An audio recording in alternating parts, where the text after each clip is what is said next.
My name is Mike, and this happened last year when my fiance and I bought our first home together. It was our first house, something that felt like a real achievement.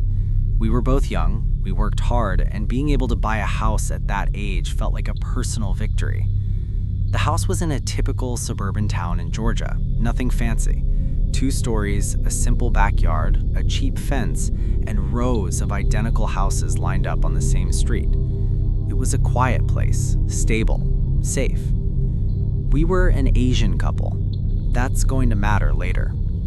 The first few days were exactly what they were supposed to be. Boxes scattered all over the place, the smell of cardboard, conversations about where every piece of furniture would go. We met a few neighbors. To our right, an elderly couple. Across the street, a man who waved and came over to introduce himself.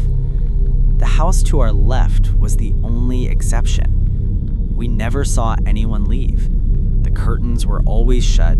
The house looked clean, well kept, but strangely empty. Always dark inside. Even so, there was always a car parked in the driveway. We figured maybe it was someone who worked the night shift. The first time we really noticed something was on an ordinary afternoon. My fiance and I were unloading groceries from the car when she stopped and whispered my name. I looked in the direction she was pointing. There was a man standing behind the front window of the house next door. He wasn't fully visible, just part of his face and torso hidden by the curtain, but it was clear he was watching us. He didn't wave, he didn't move. When he realized we looked back, he simply stepped away from the window. It was weird, but not alarming. Some people are just private or socially awkward. Over the next week, we started seeing him more often, always inside the house, never outside. Sometimes I'd catch him standing in the living room window when I left early for work. My fiance said she saw him in the upstairs window while she was getting the mail. It was always the same pattern. He was there, watching, and the instant we noticed, he'd vanish. No interaction, no gestures. One night, around midnight, something changed. I was getting ready for bed and passed by our upstairs bedroom window.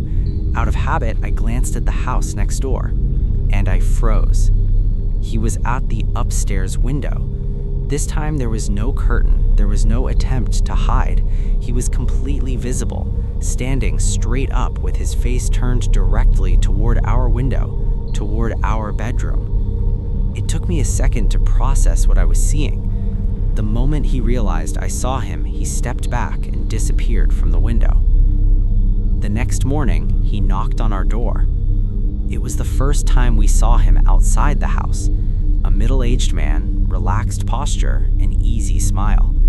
He introduced himself as Gordon. He said he wanted to apologize for looking like he was peeping the night before. He claimed he was just fixing something on the window ledge and had no intention of watching our room. He smiled the whole time, a smile that was almost warm. Even so, something felt wrong. Nothing specific, just a constant sense of unease. A week later, my fiance woke me up in the middle of the night.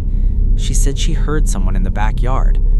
I looked out the window and saw a man walking on our property, slowly, as if he were looking for something. I yelled at him to get out of there. The man ran to the gate and slammed it hard as he left. A few nights later, it happened again. This time, I heard the metallic sound of someone messing with something, like a lock. I saw the man in the yard and shouted that I was calling the police. He ran, but before he did, the streetlights caught his face. It was Gordon. I went to his house the next day and knocked on the door.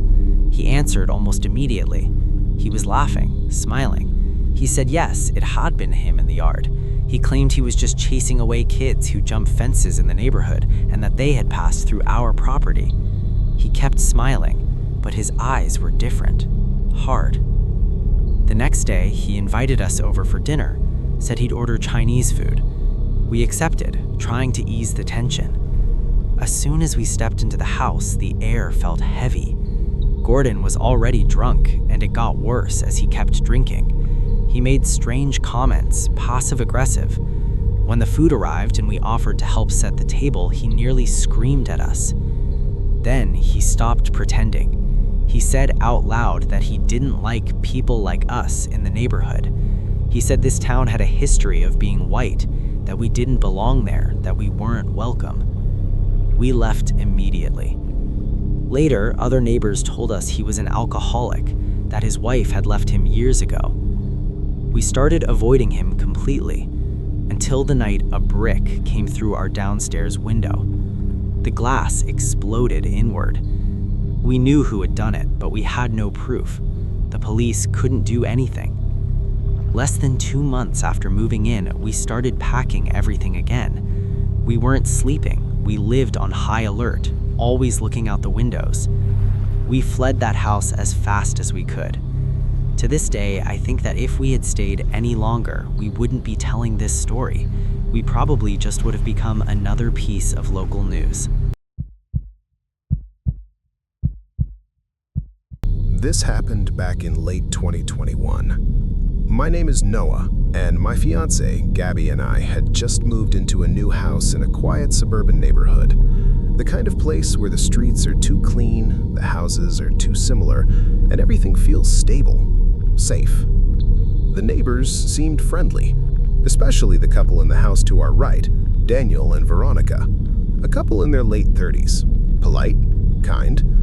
During our first weekend there, they even brought us a red velvet cake as a welcome gift. Nothing seemed out of place.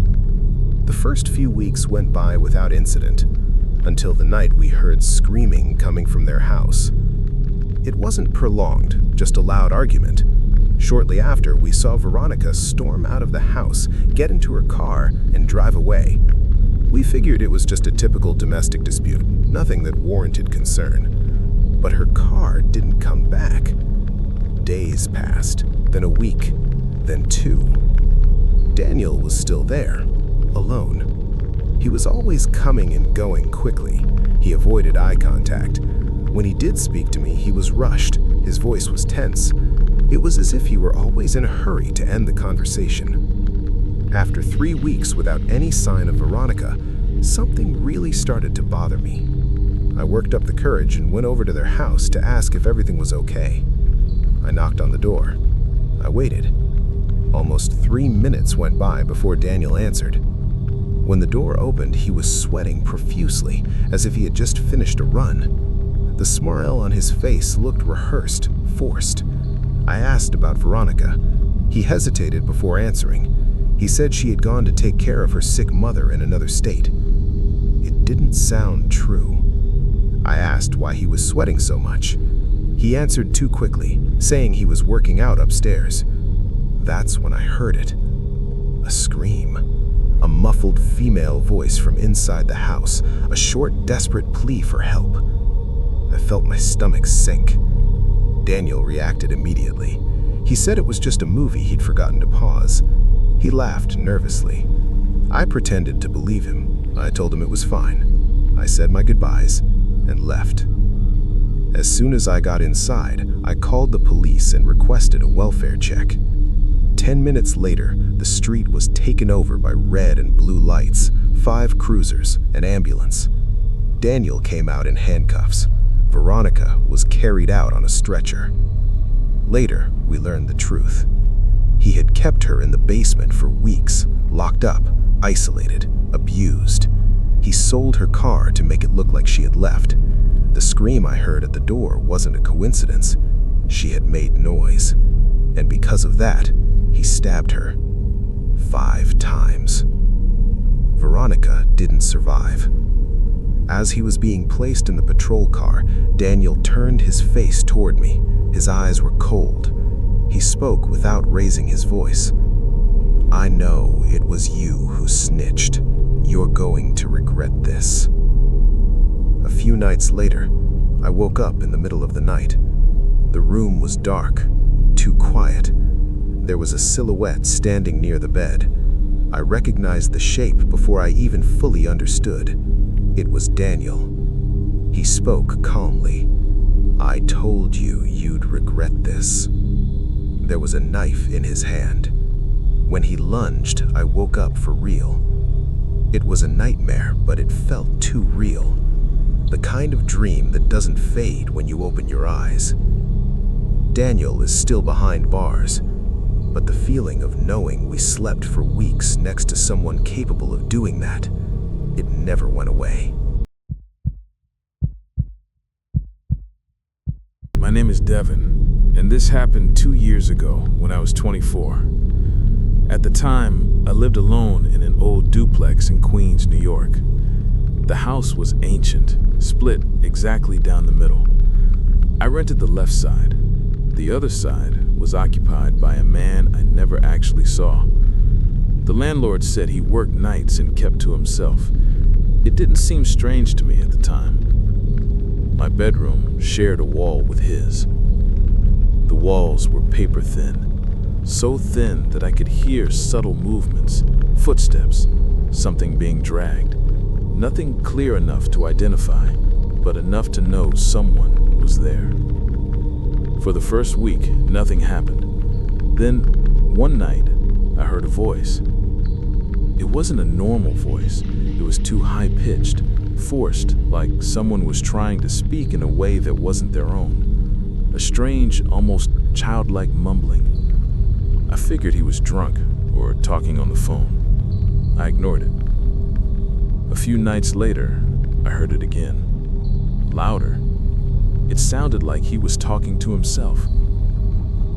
2 weeks after I moved in, the knocking started. I was half asleep when I heard 2 taps on the wall, right next to my head. I opened my eyes and stayed perfectly still. A few seconds later, I heard 2 more taps. Identical, rhythmic. That wasn't the house settling. Over the following week, the knocking continued, sometimes faint, sometimes heavy, always at night, always from the exact same spot on the wall. The night everything changed, I was lying on my side, facing the wall. I heard 3 slow taps. I didn't move. I held my breath. Then the voice pierced through the wall. The same high-pitched, artificial voice. He spoke with enough clarity to leave no doubt. "What are you doing in there?" My lungs locked up. He knew I was right there, inches away from him, just on the other side of the wall. I called my boyfriend that same night. I asked him to stay with me. When he arrived, I told him everything. That night, we heard nothing. For a few days, there was silence. Until the night I woke up to a different sound. It wasn't knocking. It was a sound of fingers slowly drumming on the wall right next to my head. A continuous, patient tapping. I lost it. I screamed at the wall to leave me alone. I waited for a response from the other side. But the response came from inside my room. A deep voice, low, way too close. Go to sleep. It didn't seem to come from one specific spot. It felt like it was right behind me, inside the room. I ran out of the bedroom screaming. I stumbled down the stairs. I ran out into the middle of the street barefoot, crying for help. The police arrived and searched the entire house. They found no one. No signs of forced entry, no open doors, no hidden passages. They knocked on the neighbor's door. No one answered. His side of the house looked empty. Even so, his car was still in the driveway. I broke my lease and moved out immediately. I never found out if the neighbor had some kind of passage between the houses, if someone had actually gotten in that night, or if the fear made me hear things that weren't there. Months later, the landlord told me the neighbor moved out shortly after I did. No notice, no forwarding address, without saying a single word.